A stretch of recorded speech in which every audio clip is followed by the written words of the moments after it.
بسم اللہ الرحمن الرحیم۔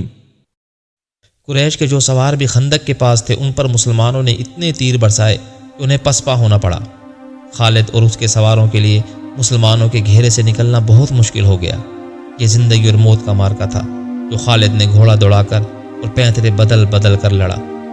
اس کے سوار بھی تجربہ کار اور پھرتیلے تھے، ان میں سے ایک مارا گیا۔ خالد اب دفاعی مارکا لڑ رہا تھا۔ اس نے کئی مسلمانوں کو زخمی کیا جن میں سے ایک شہید بھی ہو گیا۔ آخر اسے نکلنے کا موقع مل گیا اور اس کا گھوڑا خندق کو پھلانگ آیا۔ اس کے جو سوار زندہ رہ گئے تھے وہ بھی خندق پھلانگ آئے۔ اس کے بعد قریش میں سے کسی نے بھی خندق کے پار جانے کی جرت نہ کی۔ اکرمہ اور خالد کی ناکامی کے بعد قریش اور ان کے دیگر اتحادی قبائل کے لشکر میں مایوسی جو پہلے ہی کچھ کم نہ تھی اور بڑھ گئی، خوراک نہ ہونے کے برابر رہ گئی تھی۔ ابو سفیان جو اپنے اور دیگر تمام قبائل کے لشکر کا سالار اعلیٰ تھا، پہلے ہی ہاتھ پاؤں چھوڑ بیٹھا تھا۔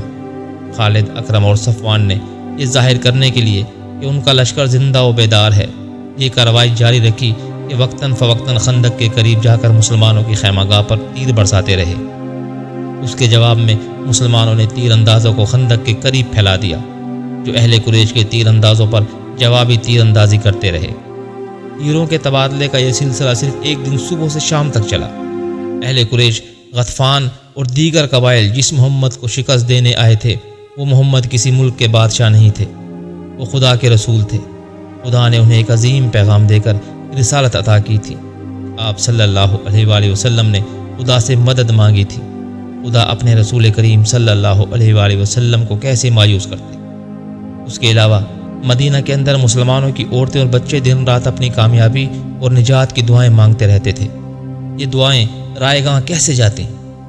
18 مارچ 627 عیسوی بروز منگل مدینہ کی فضا خاموش ہو گئی۔ سردی خاصی تھی، ہوا بند ہو گئی، موسم خوشگوار ہو گیا، لیکن یہ طوفان سے پہلے کی خاموشی تھی۔ اچانک آندھی آ گئی جو اس قدر تیز و تند تھی کہ خیمے اڑنے لگے۔ آندھی کی تندی اور اس کی چیخوں سے گھوڑے اور اونٹ بھی گھبرا گئے اور رسیاں توڑوانے لگے۔ مسلمانوں کی اجتماع گاہ سلا کی پہاڑی کی اوٹ میں تھی، اس لیے آندھی انہیں اتنا پریشان نہیں کر رہی تھی اتنا مکہ کے لشکر کو۔ قریش میدان میں تھے، آندھی ان کا سامان اڑا رہی تھی، خیمے اڑ گئے یا لپیٹ دیے گئے تھے۔ لشکر کے سردار اور سپاہی اپنے اوپر ہر وہ کپڑا ڈال کر بیٹھ گئے تھے جو ان کے پاس تھا۔ ان کے لیے یہ آندھی خدا کا قہر بن گئی تھی۔ اس کی چیخوں میں قہر اور غضب تھا۔ ابو سفیان برداشت نہ کر سکا، وہ اٹھا، اسے اپنا گھوڑا نظر نہ آیا۔ قریب ہی ایک اونٹ بیٹھا تھا۔ ابو سفیان اونٹ پر چڑھ بیٹھا اور اسے اٹھایا۔ مورخ ابن ہشام کی تحریر کے مطابق ابو سفیان بلند آواز سے چلانے لگا، اے اہل قریش، اے اہل غطفان، کعب بن اسد نے ہمیں دھوکہ دیا ہے۔ آندھی ہمارا بہت نقصان کر چکی ہے، اب یہاں ٹھہرنا بہت خطرناک ہے۔ مکہ کو کوچ کرو، میں جا رہا ہوں۔ اس نے اونٹ کو مکہ کی طرف دوڑا دیا۔ خالد کو آج وہ منظر یاد آ رہا تھا۔ تمام لشکر اسے مکہ سے مدینہ کی طرف کوچ کرتے دیکھ کر اس کا سینہ فخر سے پھیل گیا تھا اور سر اونچا ہو گیا تھا۔ ابو سفیان کے پیچھے پیچھے ڈری ہوئی بھیڑوں کی طرح جا رہا تھا۔ خالد اور عمرو بن العاص نے اپنے طور پر سوچا تھا کہ ہو سکتا ہے مسلمان عقب سے حملہ کرتے، چنانچہ انہوں نے اپنے سوار دستوں کو اپنے قابو میں رکھ کر لشکر کے عقب میں رکھا تھا۔ ابو سفیان نے ایسے حفاظتی اقدام کی سوچی ہی نہیں تھی۔ اس پسپا ہوتے لشکر میں وہ آدمی نہیں تھے جو مارے گئے تھے، اور اس لشکر میں نعیم بن مسعود بھی نہیں تھے۔ قریش کا لشکر چلا تو نعیم آندھی سے فائدہ اٹھاتے ہوئے خندق میں اتر گئے اور رسول کریم صلی اللہ علیہ وآلہ وسلم کے پاس پہنچ گئے تھے۔ آج خالد مدینہ کی طرف اسی راستے پر جا رہا تھا جس راستے سے اس کا لشکر ناکام واپس گیا تھا۔ اسے شیخین کی پہاڑی نظر آنے لگی تھی۔ آندھی نے تاریخ اسلام کا رخ موڑ دیا۔ آندھی نے یہ حقیقت واضح کر دی کہ خدا جل جلالہ حق پرستوں کے ساتھ ہوتا ہے۔ رسول خدا کے دشمنوں کی پسپائی تنکوں کی مانند تھی جو آندھی میں اڑے جاتے ہیں اور انہیں ایک دوسرے کی خبر نہیں ہوتی۔ خالد کو یہ پریشانی لاحق تھی کہ مسلمان تعاقب کریں گے، لیکن مسلمانوں نے تعاقب کی سوچی ہی نہیں تھی۔ اس آندھی میں تعاقب اور لڑائی مسلمانوں کے خلاف بھی جا سکتی تھی۔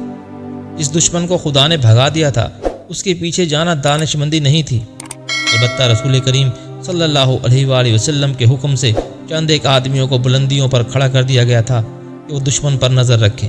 ایسا نہ ہو کہ دشمن کہیں دور جا کر رک جائے اور منظم ہو کر واپس آ جائے۔ آندھی اتنی مٹی اور ریت اڑا رہی تھی کہ تھوڑی دور تک بھی کچھ نظر نہیں آتا تھا۔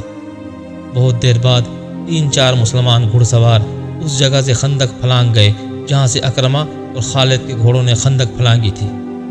وہ دور تک چلے گئے، انہیں اڑتی ہوئی گرد اور ریت کے سوا کچھ بھی نظر نہ آیا۔ وہ رک گئے لیکن واپس نہ آئے۔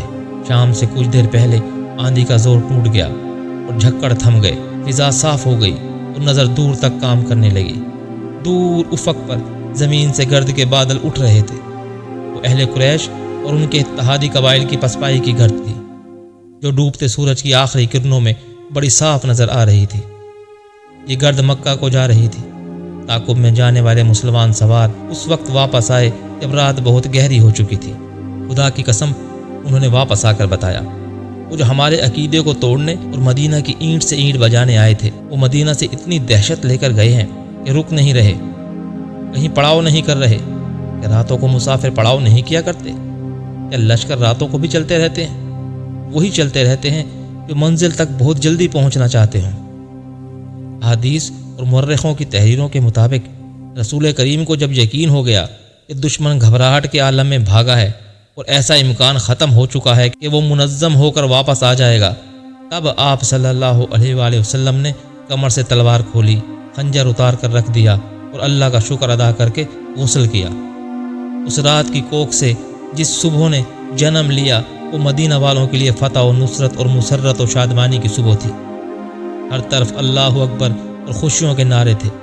سب سے زیادہ خوشی عورتیں اور بچے منا رہے تھے جنہیں چھوٹے چھوٹے قلعوں میں بند کر دیا گیا تھا۔ وہ خوشی سے چیختے چلاتے باہر نکلے۔ مدینہ کی گلیوں میں مسلمان بہت مسرور پھر رہے تھے۔ فتح کے اس جشن میں بنو قریظہ کے یہودی بھی شامل تھے۔ رسول کریم صلی اللہ علیہ وآلہ وسلم نے انہیں امن و امان میں رہنے کے عوض کچھ مراد دے رکھی تھی۔ ظاہری طور پر وہ مسلمانوں کو اپنا دوست کہتے اور دوستوں کی طرح رہتے تھے۔ اہل قریش کی پسپائی پر وہ مسلمانوں کی طرح خوشیاں منا رہے تھے، لیکن ان کا سردار کعب بن اسد اپنے قلعے جیسے مکان میں بیٹھا تھا۔ اس کے پاس اپنے قبیلے کے 3 سرکردہ یہودی بیٹھے تھے اور اس وقت کی غیر معمولی طور پر حسین یہودن یوحاوا بھی وہاں موجود تھی۔ وہ گزشتہ شام اہل قریش کی پسپائی کی خبر سن کر آئی تھی۔ کیا یہ اچھا نہیں ہوا کہ ہم نے مسلمانوں پر حملے نہیں کیے؟ کعب بن اسد نے کہا۔ مجھے نعیم بن مسعود نے اچھا مشورہ دیا تھا۔ اس نے کہا تھا کہ قریش سے معاہدے کی ضمانت کے طور پر چند آدمی یرغمال کے لیے مانگو۔ اس نے یہ بھی کہا تھا کہ قریش اس سے دگنا لشکر لے آئیں تو بھی خندق عبور نہیں کر سکتے۔ میں نے نعیم کا مشورہ اس لیے قبول کر لیا تھا کہ وہ اہل قریش میں سے ہے۔ وہ اہل قریش میں سے نہیں، ایک یہودی نے کہا، وہ محمد کے پیروکاروں میں سے ہے۔ خدائے یہودا کی قسم، تمہاری بات سچ نہیں ہو سکتی، کعب بن اسد نے کہا۔ وہ اہل قریش کے ساتھ آیا تھا مگر ان کے ساتھ گیا نہیں، اسی یہودی نے کہا۔ میں نے کل شام اسے مدینہ میں مسلمانوں کے ساتھ دیکھا ہے۔ اس وقت تک اہل قریش کا لشکر مدینہ سے بہت دور جا چکا تھا۔ پھر تمہیں کس نے بتایا ہے کہ وہ محمد کے پیروکاروں میں سے ہے؟ کعب نے کہا، میں ایسی بات کو کیوں سچ مانوں کہ تم نے کسی سے پوچھی نہیں؟ میں نے ایک مسلمان سے پوچھا تھا، یہودی نے کہا۔ میں نے نعیم کو دیکھ کر کہا تھا، کیا مسلمان اب قریش کے جنگی قیدیوں کو کھلا رکھتے ہیں؟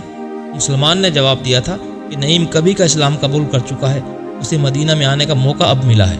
پھر اس نے ہمیں مسلمانوں سے نہیں بلکہ مسلمانوں کو ہم سے بچایا ہے، کعب بن اسد نے کہا۔ اس نے جو کچھ بھی کیا ہے ہمارے لیے اچھا ثابت ہوا ہے۔ اگر ہم قریش کی بات مان لیتے تو مسلمان ہمارے دشمن ہو جاتے۔ ایک اور یہودی نے کہا، تم یہی کہنا چاہتے ہو نا کعب؟ مسلمان اب بھی ہمارے دشمن ہیں۔ ہمیں محمد کے نئے مذہب کو یہیں پر ختم کرنا ہے، ورنہ محمد ہمیں ختم کرا دے گا۔ کیا تم نہیں دیکھ رہے کہ یہ مذہب جسے یہ لوگ اسلام کہتے ہیں اتنی تیزی سے مقبول ہوتا جا رہا ہے؟ تیسرے یہودی نے، جو بوڑھا تھا، کہا، ہمیں اس کے آگے بند باندھنا ہے، اسے روکنا ہے۔ لیکن کیسے؟ کعب بن اسد نے پوچھا۔ قتل، بوڑھے یہودی نے کہا، محمد کا قتل۔ ایسی جرت کون کرے گا؟ کعب بن اسد نے کہا۔ تم کہو گے کہ وہ ایک یہودی ہوگا؟ اگر وہ محمد کے قتل میں ناکام ہو گیا تو بنو قینقاع اور بنو نذیر کا انجام دیکھ لو۔ مسلمانوں نے انہیں جس طرح قتل کیا ہے اور ان میں سے زندہ بچ رہنے والے جس طرح دور دراز کے ملکوں کو بھاگ گئے ہیں، وہ نہ بھولو۔ خدائے یہودا کی قسم،